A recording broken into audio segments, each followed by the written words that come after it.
Muy buenas, estamos hoy en el Club de los Poetas Muertos y he de decir que hoy tenemos en el programa a una grandísima persona y una excelente profesional como es Silvana Stegelman.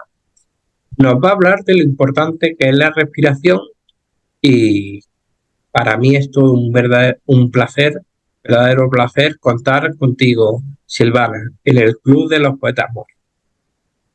Muchas gracias, Antonio. Muchas gracias por la invitación. Vamos a presentarte para que el público te conozca un poquito más. Silvana es licenciada en Fonoaudiología por la Universidad de Buenos Aires, es coordinadora de la subsección de Eglución, sector de Fonoaudiología, servicio de ORL del Hospital Italiano de Buenos Aires, miembro de la comisión directiva de la Asociación Argentina de Otorrinolaringología y Fonoaudiología Pediátrica, AOF, miembro de la comisión directiva de la Asociación Argentina de Audiología, ASARA, docente del Instituto Universitario del Hospital Italiano de Buenos Aires y UIO, es coordinadora de la residencia en fonoaudiología del Hospital Italiano de Buenos Aires y es jefa de residentes de la residencia en fonoaudiología del Hospital Italiano de Buenos Aires. Silvana, verdaderamente alucinante el currículum y además la importancia que tiene tener ese currículum. Muchas gracias, Antonio.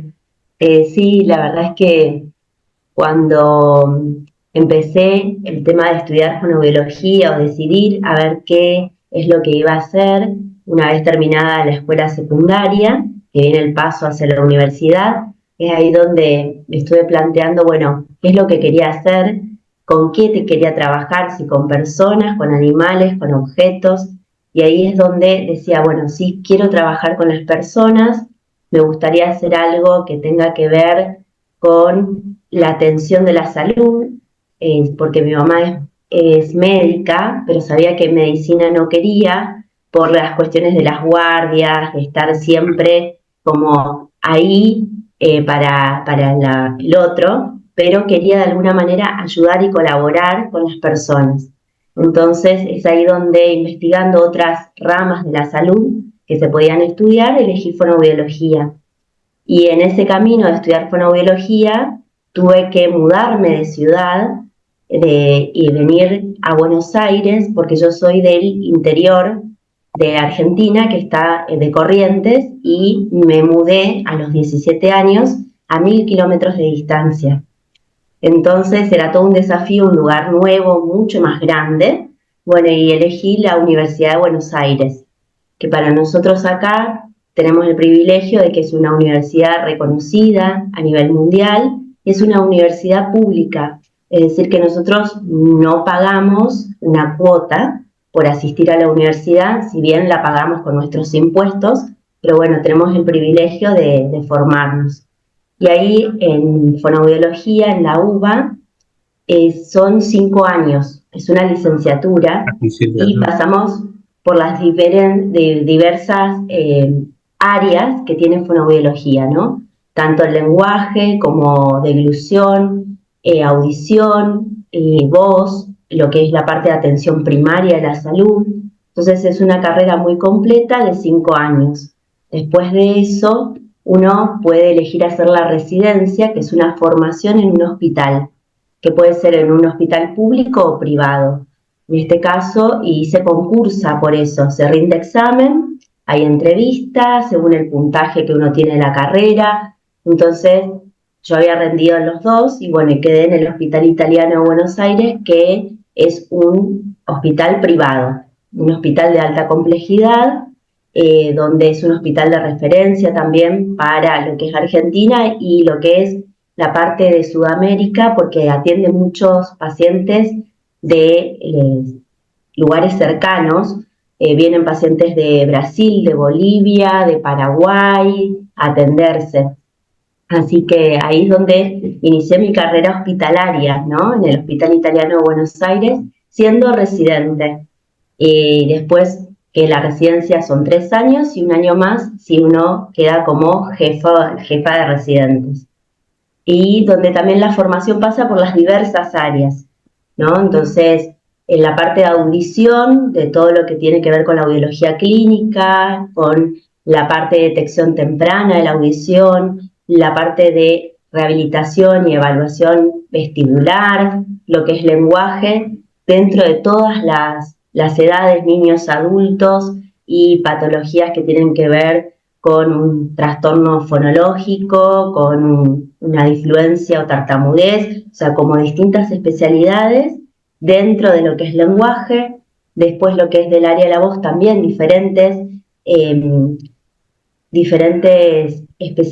subespecializaciones, donde no sé, síndrome de apnea obstructiva del sueño, o sea, como diferentes áreas y ahí se encuentra deglución. Dentro de deglución lo que hacemos es tratar no solo los trastornos que tienen que ver con la disfagia, como por ejemplo luego una ACV o por una enfermedad neurológica, sino también tratamos los temas de respiración bucal, deglución disfuncional, trastornos articulatorios del habla que tienen que ver con la relación de cómo uno posiciona la lengua, ¿no?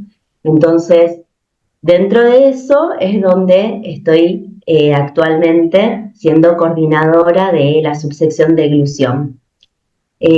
Así que ahí fue donde hice mi caminito y mi recorrido y dentro del Hospital Italiano de Buenos Aires.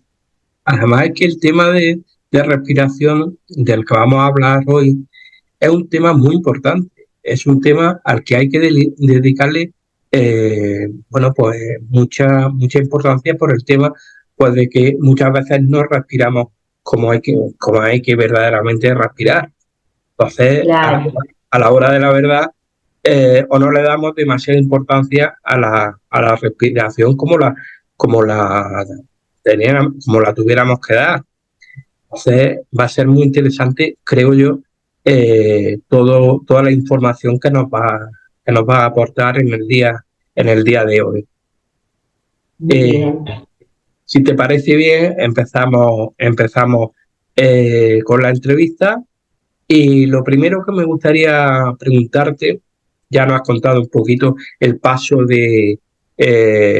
a lo largo de cómo accediste a la fonoaudiología, y me gustaría preguntarle si recuerdas alguna anécdota que a ti especialmente te haya marcado a lo largo de estos años de capacitación que has tenido en fonoaudiología.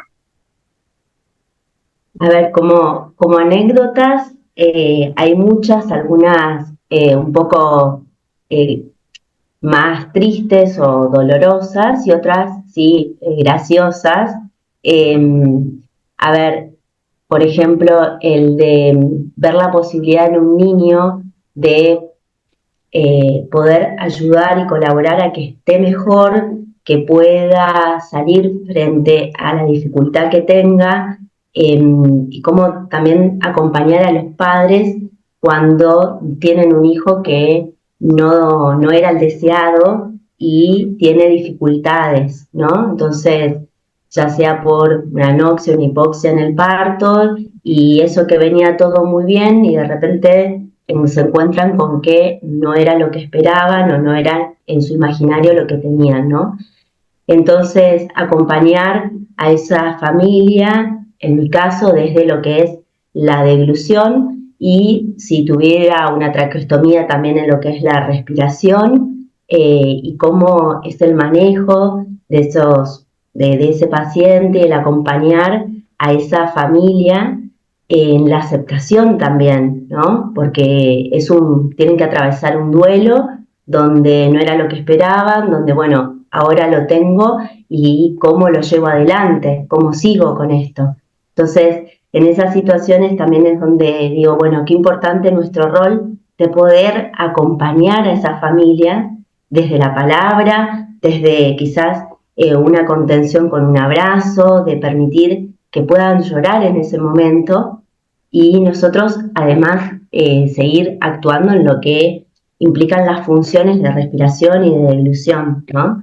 Pero después pasan otras cosas graciosas y como que anécdotas que uno también no se le ocurriría de por qué un paciente podría preguntar, ¿no? Ya desde otro lado, en la parte de audición, por ejemplo, donde estaba haciendo un estudio de audición, le coloco los auriculares al paciente, le explico que tiene que levantar la mano cada vez que escucha y me pregunta si podía respirar en ese momento cuando estaba escuchando los sonidos.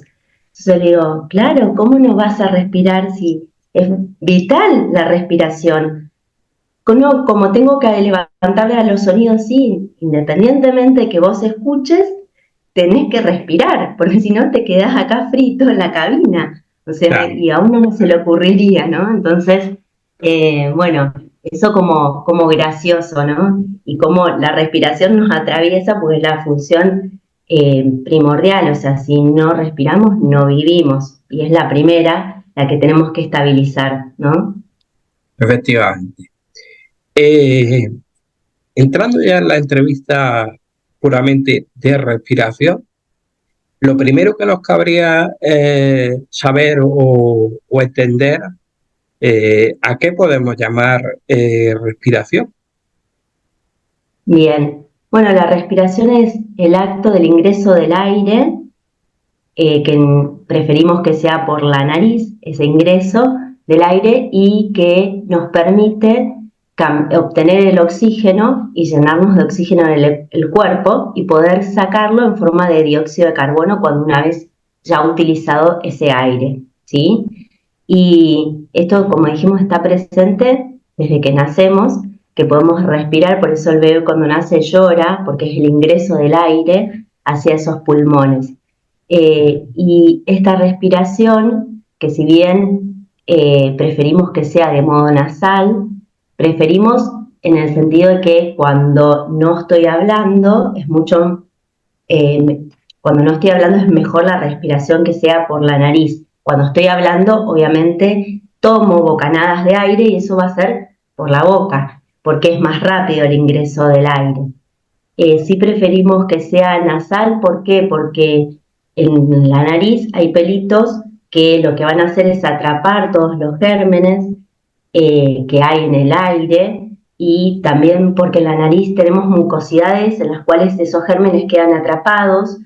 La nariz va a calentar y humidificar ese aire y va a hacer que llegue mejor a los pulmones, con lo cual la respiración nasal nos trae como beneficio el que no nos enfermemos, ¿sí?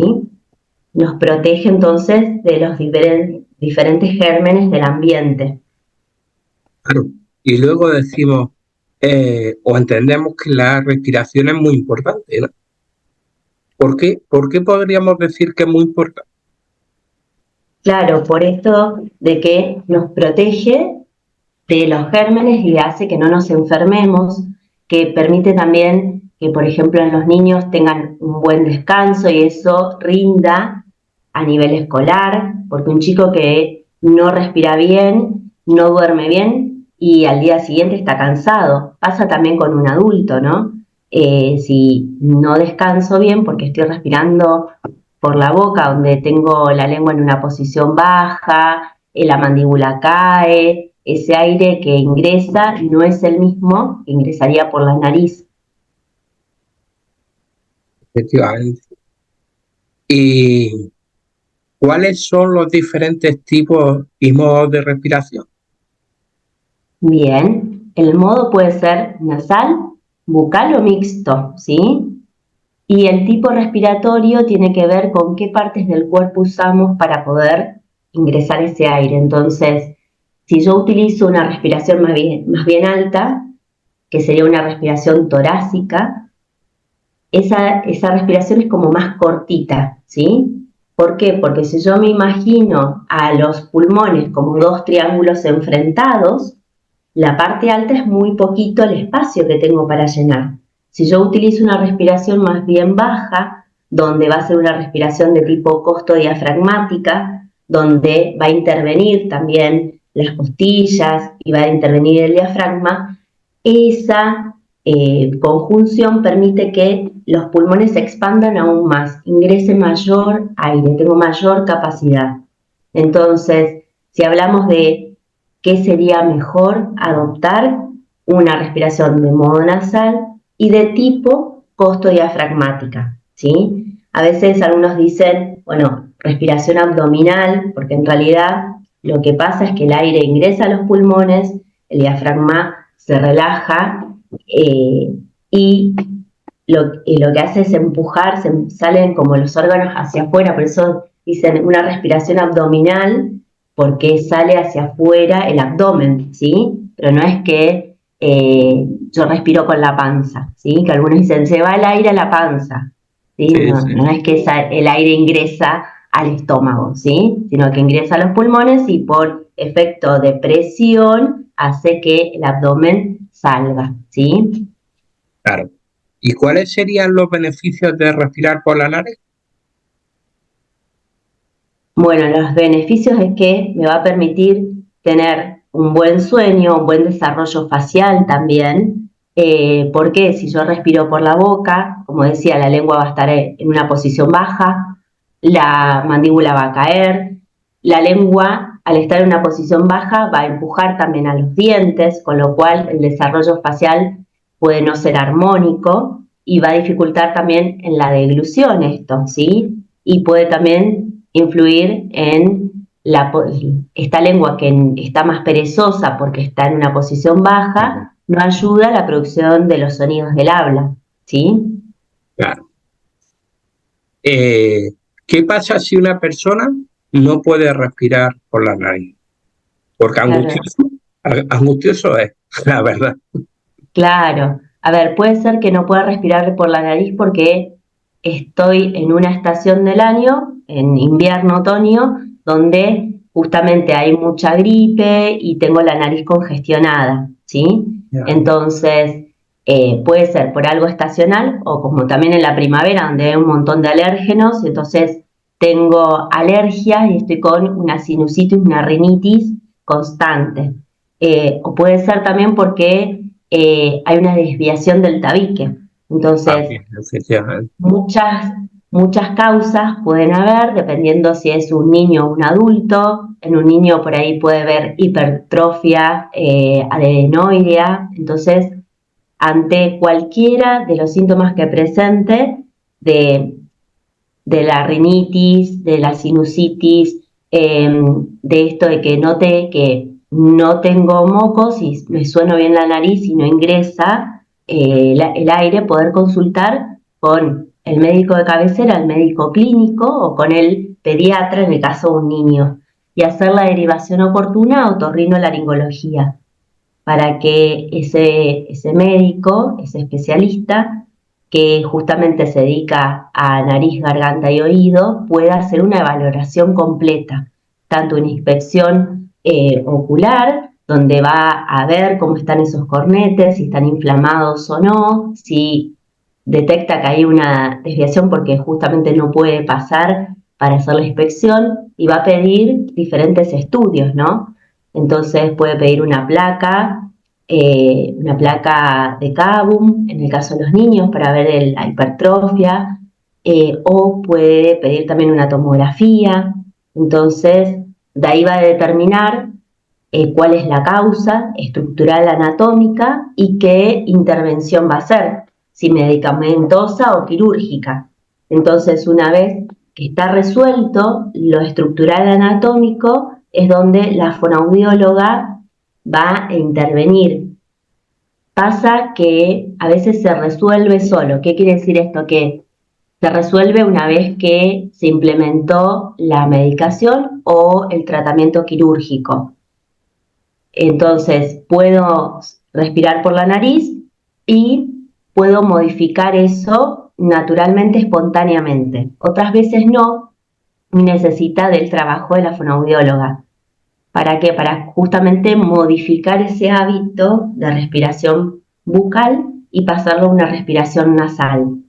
Silvana, ¿qué ejercicios específicos nos recomiendas para fomentar la respiración nasal?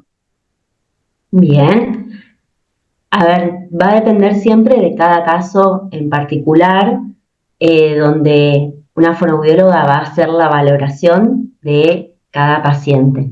Pero si en casa yo quiero empezar a fomentar esto de respirar por la nariz, habiendo previamente descartado y haciendo la consulta con el médico otorrino de que no tengo nada que me impida respirar por la nariz, nada estructural o anatómico, entonces puedo progresivamente empezar a, bueno, proponerme de que el aire que el aire ingrese por la nariz, donde voy a tratar de mantener los labios cerrados.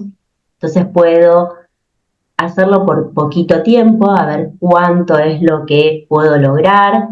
Puedo empezar tapando una narina y haciendo que el aire ingrese y salga por el mismo lado.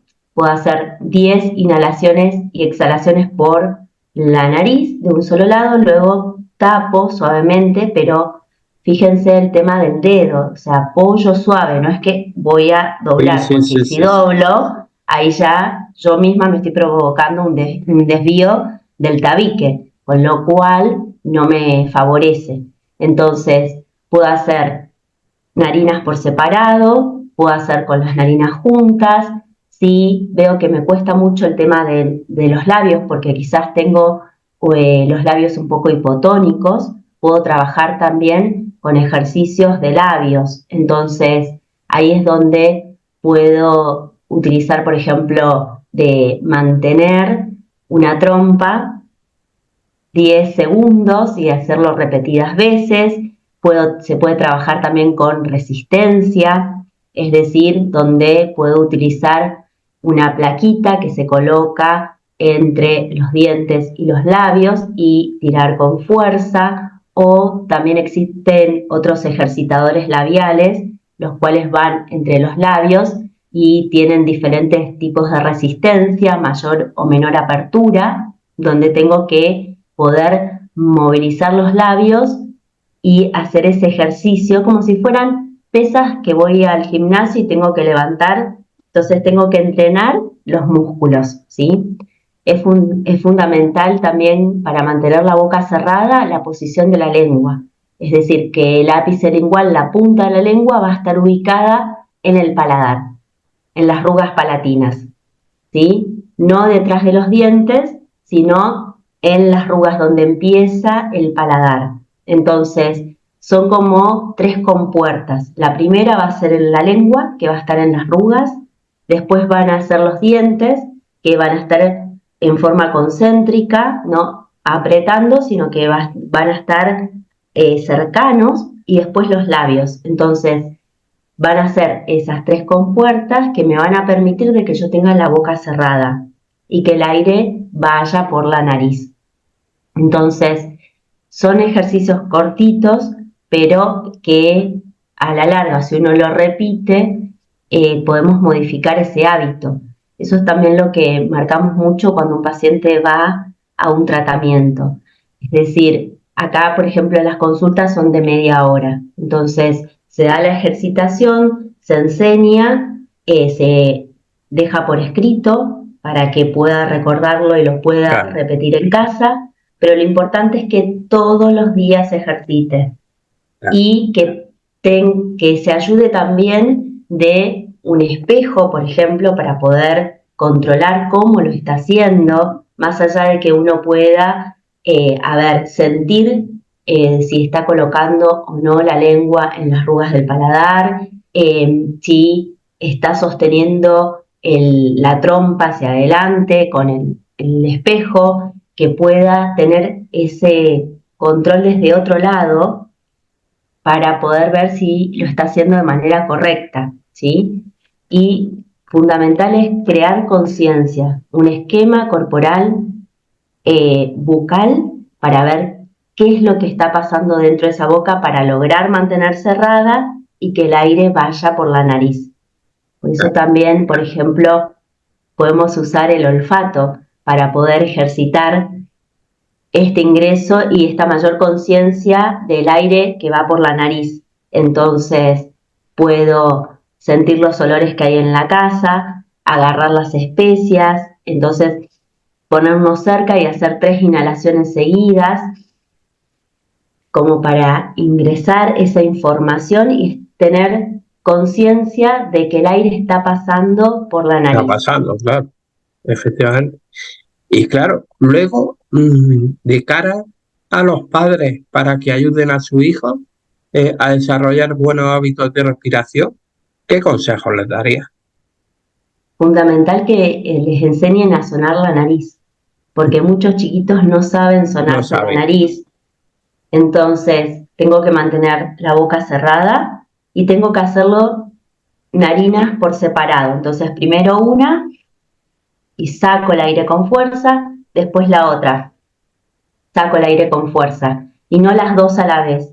¿Por qué? Porque si hago las dos a la vez, yo voy a sentir como una explosión por dentro y entonces esa explosión es que los tímpanos se mueven. Entonces, también la nariz está conectada con el oído y eso es lo que hay que explicarle a los padres. Si yo tengo muchas secreciones en la nariz, eso también puede interferir en la audición. ¿Por qué? Porque esa mucosidad también se puede ir para los oídos. Entonces, fundamental que puedan sonarse bien la nariz y que puedan hacer los controles auditivos también, controlando con el otorrino, bueno, y haciendo una evaluación audiológica.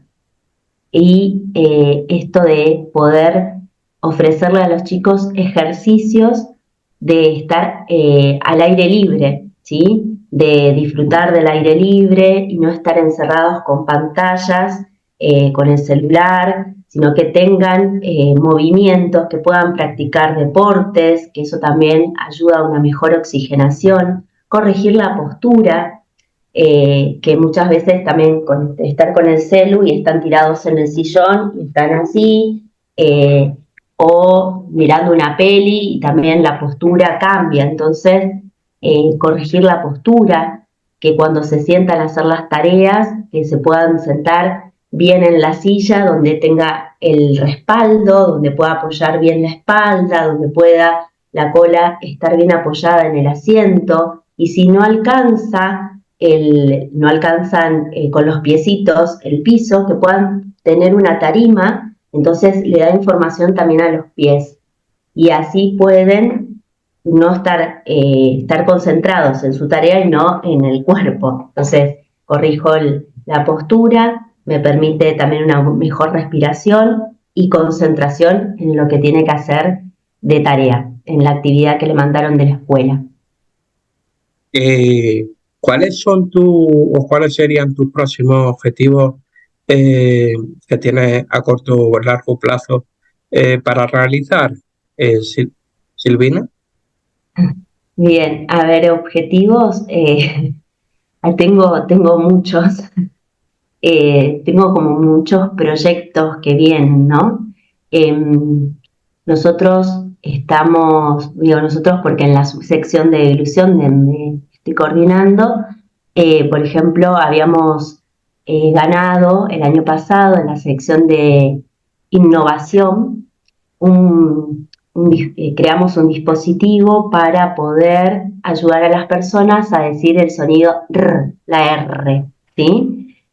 Entonces, estamos trabajando en eso para que pueda salir al mercado, pueda venderse, y esto no solo son los dispositivos, sino también con una capacitación que lleva, porque muchas veces no se le da importancia tampoco a ese sonido, o algunos chicos son objetos de burlas por eso, algunas personas grandes también. Entonces, a nivel emocional, tiene mucho peso, ¿sí? Y lleva a que la persona a veces se aísle, no quiera participar de encuentros o lo limita con cierta carrera que quería hacer y dice, no voy a hacer porque no puedo pronunciar el sonido. Entonces, por eso decidimos crear esto para que puedan tener la adquisición de ese sonido en un menor tiempo. Entonces, uno de esos está el proyecto del rearticulador, y otro objetivo, bueno, que estamos trabajando con una médica otorrinolaringóloga del hospital que se llama Patricia Portillo Masal, y estamos creando una aplicación para el tratamiento del olfato, de que una aplicación para poder tener un seguimiento y que el paciente pueda también continuar con el tratamiento, porque muchas veces se frustran. Entonces, Y muchas veces incluso dejarán los tratamientos, ¿no? Cuando te frustras. claro, sí, lleva al abandono del tratamiento, sí. Entonces, están esos proyectos, y bueno, y varios trabajos de investigación en otras áreas. Vamos, que la verdad, trabajo y proyectos hay a largo plazo. Sí. Parada Sí, no sí, está, sí. vamos. No. Eso, Sí, sí, sí. eso es importante, eso es importante. Pues decirte, Silvana, que ha sido un verdadero placer poder contar contigo en el Club de los Poetas Muertos y que muchísimas gracias por aceptar la invitación y, y que ha sido un gustazo escucharte, cómo tenemos que escuchar esas estrategias que tenemos que utilizar para tener una correcta respiración y cómo debemos de cuidar la respiración que sea nasal y en la medida de lo posible y no bucal. Bien, buenísimo. Bueno, muchas gracias, Nada, Antonio, por este espacio. La verdad es que creo que espacios como el tuyo deberían multiplicarse para poder llegar a las personas y que sea también de manera sencilla y con un vocabulario donde pueda la gente apropiarse de eso. Y la verdad me sentí muy cómoda en este espacio, y gracias también que esto permite difundir el trabajo de la fonoaudióloga, que necesitamos muchas más fonoaudiólogas para que estén trabajando, porque ahora estamos justo, por lo menos en Argentina, atravesando una crisis de nuestra carrera, donde hay pocas fonoaudiólogas, somos pocas y tenemos muchos pacientes. Así que esto ayuda también a difundir la carrera, así que muchas gracias por este espacio y por la invitación.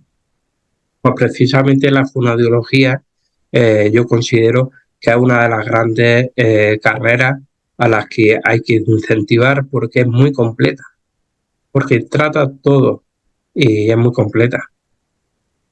Sí, Yo, sí. yo lo considero que era una de las grandes que hay que implementar precisamente porque toca todos los ámbitos. Sí, así es.